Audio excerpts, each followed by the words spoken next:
Hello guys, so now we shall be discussing regarding the deep mycosis, okay? We shall be focusing on the deep mycosis topic. Now regarding this deep mycosis, there are three important pathogens, there are three important fungi that are responsible for this deep mycosis. One is called as chromoblastomycosis, chromoblastomycosis, okay? And the second one is called as pheohypomycosis. Second one is called as pheohypomycosis. And the last one is called as sporotrichosis. What is the last one? Sporotrichosis. So we have got three important deep mycosis. One is called as chromoblastomycosis, another one is called as pheohypomycosis and sporotrichosis, right? These are not the organisms, okay? These are not the fungi, these are the diseases, okay? These are a group of diseases. Chromoblastomycosis is a group of diseases. Same way pheohypomycosis and sporotrichosis are also a group of diseases. Now, chromoblastomycosis and pheohypomycosis, both of them are called as pheoid fungi. What are they called as? Pheoid fungi. Or another name is called as dematicious fungi. Dematicious fungi. Okay, they are called as pheoid fungi or dematicious fungi. So the first one we shall be discussing will be chromoblastomycosis. Okay, the first topic would be chromoblastomycosis. So regarding this chromoblastomycosis, if you look at the fungi, guys, these fungi are actually the lesions which are caused by this fungi are hyperpigmented lesions. So if you look at the lesions, these lesions are hyperpigmented. Hyperpigmented lesions. Okay, so let me show you the lesions here. You can see these lesions, right? So these lesions are the lesions of chromoblastomycosis and these are the hyperpigmented lesions. Now when I take a scrape of this hyperpigmented lesions and I put it under a microscope, I will find these bodies over here, okay? So these bodies are called as copper penny bodies, okay? These are called as copper penny bodies, or these are also called as darkly pigmented bodies. What is the other name? Darkly pigmented bodies, okay? So other name is darkly pigmented bodies, and there is also another name given for this. These are also called as sclerotic bodies or medullary bodies. What are the other name for this? Sclerotic bodies or medullary bodies, okay? So what is the color of these sclerotic bodies or medullary bodies? They are brown and golden yellow color, है ना? They are brown to golden yellow color. Brown to golden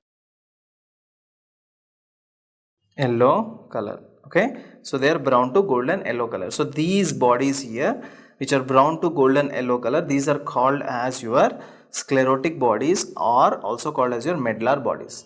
Okay, so these are the copper penny bodies which are darkly pigmented, and these are also called as sclerotic bodies or medullary bodies. Okay, now the next important thing is that what are the organisms that are causing this infection? So the chromoblastomycosis is a group of diseases, right? Chromoblastomycosis. So what are the organisms that are causing this chromoblastomycosis?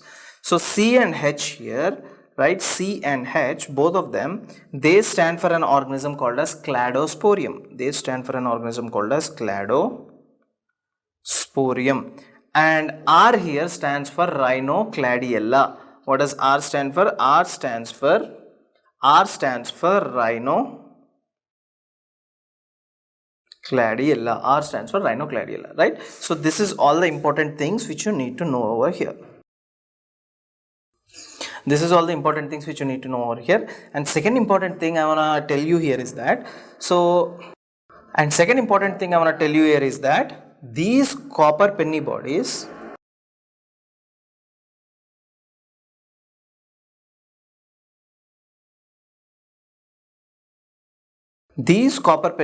they cause lymphatic obstruction. They cause lymphatic obstruction. So whenever there is a lymphatic obstruction, right, for example, let us say this is the lower limb of the patient. Okay, this is the lower limb of the patient like this, right?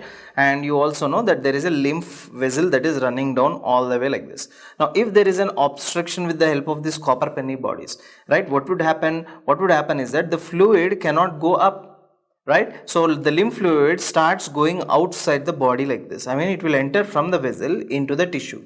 So as a result, what will happen? This would lead to swelling of the leg, and this condition you call it as elephantiasis.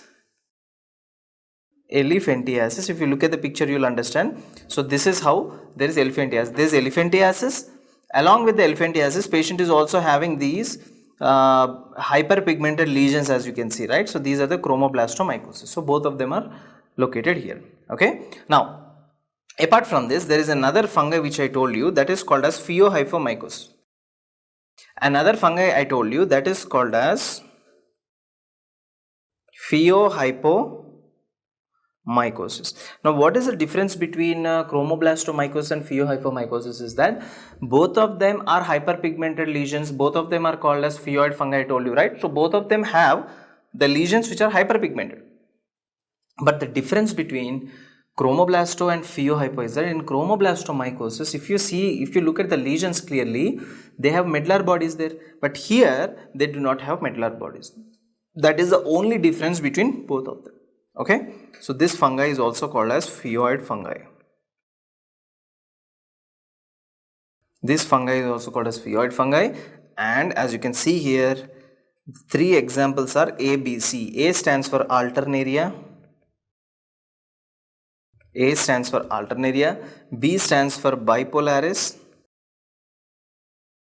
B stands for bipolaris, and C stands for curvularia. Curvularia. So these are the three examples of pheohyphomycosis which you need to know. So the difference is, as I already told you, so these are also what lesions, guys? These are also yes, these are also hyperpigmented lesions, but these hyperpigmented lesions are without, yes, these are without medullary bodies. These are also hyperpigmented lesions, but these are without medullary bodies, or these are without sclerotic bodies, without medullary bodies or without the sclerotic bodies. Okay. Right. So how do you look at this pheohyphomycosis? How do they look? This is how they look, guys. As you can see here. So these are the pheohyphomycosis, and they are located just beneath the skin, right? So that is the reason why these nodules are called as subcutaneous nodules. These are called as subcutaneous nodules. And where are the subcutaneous nodules located? Just beneath your skin. As you can see here, this is a subcutaneous nodule. Here on the pedal area, on the medial malleolus, right? So here also there is a subcutaneous, and even on the distal interphalanx also you have got a subcutaneous nodule over here, right? Right. The next important thing we shall be discussing would be about sporotrichosis. The next thing would be about sporotrichosis. Okay, so sporotrichosis is mainly caused by Sporothrix schenki. Okay,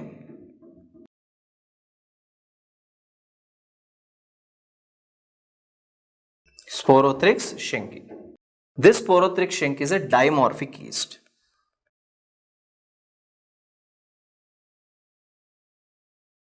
When I tell dimorphic yeast, it will exist in the form of an yeast. It will also exist in the form of a mold. Right? Right. So it will exist in the form of an yeast. It will also exist in the form of a mold. Now, when I tell it is existing in the form of an yeast, basically I have already told you that in the body temperature, right, inside the body, the temperature would be around 37-38 degrees. Hai? So between these degrees, I mean during the body temperature, this will exist in the form of an yeast. Once it comes out of the body, the temperature drops down, maybe less than 25, maybe less than 20. So in that climate, in the soil, where the temperature drops out, right there, it will exist in the form of a mold. Okay, so yeast form at how much degrees centigrade? That will be around 37 to 40 degrees centigrade. Mold form at 25 degrees centigrade. Okay, so in the yeast form, this is how it looks, guys. So the yeast are the unicellular organisms, and they reproduce by budding. So there's a small bud over here. Now when you come to the mold form, this is how the mold form looks. Look here now.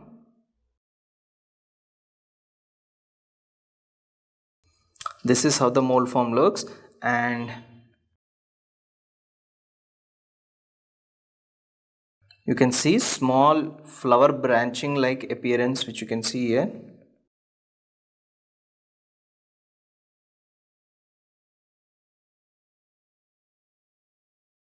Right, so this is how the mold form looks, and this pattern looks like a flower, so this is called as flower pattern.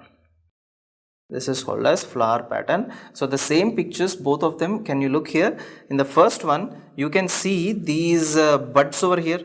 These are the budding yeast which you can see here, right? And this is the flower pattern which you can see here, right? So these are the flower patterns of Sporothrix schenki. And all of you remember, Sporothrix schenki mainly affects your lymph nodes. Lymph nodes matlab, for example, here you have got the lymph nodes in the form of a chain. So the lesion also follows along the lymph nodes. Okay, just look at the picture down. This is how the Sporothrix schenki looks. So this is the leg, and here the patient is having the lymph nodes all the way like this. So this lesion is also following along the lymph nodes. So this disease, that is the reason why this disease is also called as Rose Gardner's disease. Rose Gardner's.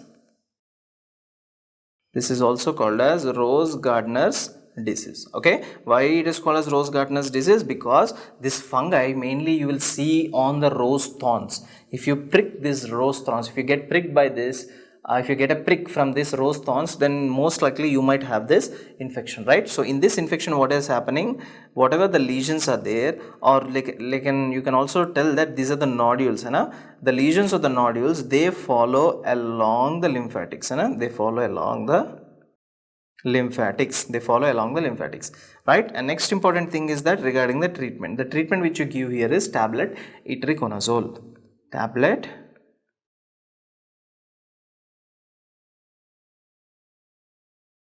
Itraconazole is the one which you give for the patient. Right guys, so let us, for the MCQ purpose, and by the way, this is the arm region, right, where the lymphatics are followed by the lesions. Now for the MCQ purpose guys, let us write some important things. That is how the MCQs are been framed here. So regarding the chromoblastomycosis, all of you know chromoblastomycosis are caused by two organisms. What are they guys? One is called as cladosporium, another one is called as rhinocladiella. One is called as cladosporium, another one is called as rhinocladiella. So these are the two organisms. And next important thing is your pheohyphomycosis.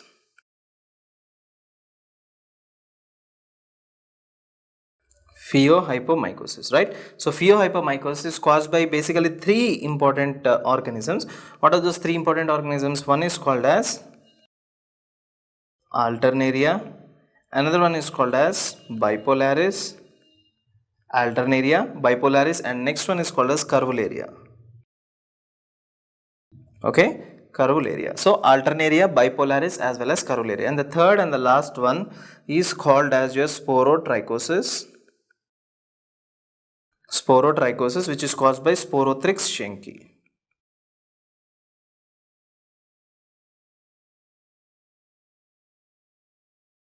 Sporothrix schenki, right? So these are the three important things, and out of all this is called as a Rose Gardner's disease, right?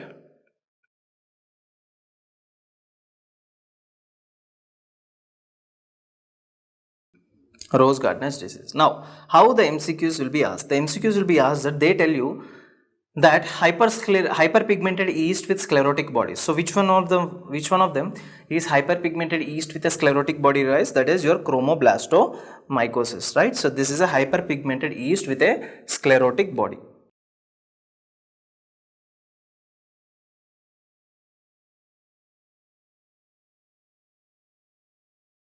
Hyperpigmented yeast with a sclerotic body. Next, hyperpigmented yeast without a sclerotic body is pheohyphomycosis. Hyperpigmented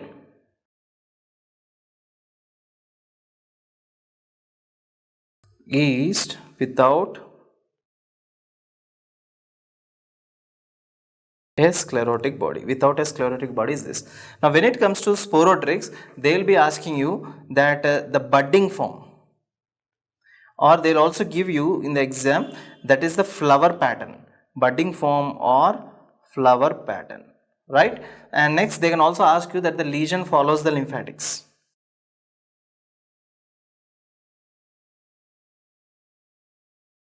Lesion follows the lymphatics. So for all of these you will give the only one answer, that is your sporotrichosis. That is your sporotrichosis, right? So this is all important things which you need to know regarding the chromoblastomycosis, guys. So regarding the deep mycosis, where we have discussed about chromoblastomycosis, pheohyphomycosis as well as sporotrichosis, right? So this is all you need to know. Thank you so much for watching my video, and goodbye.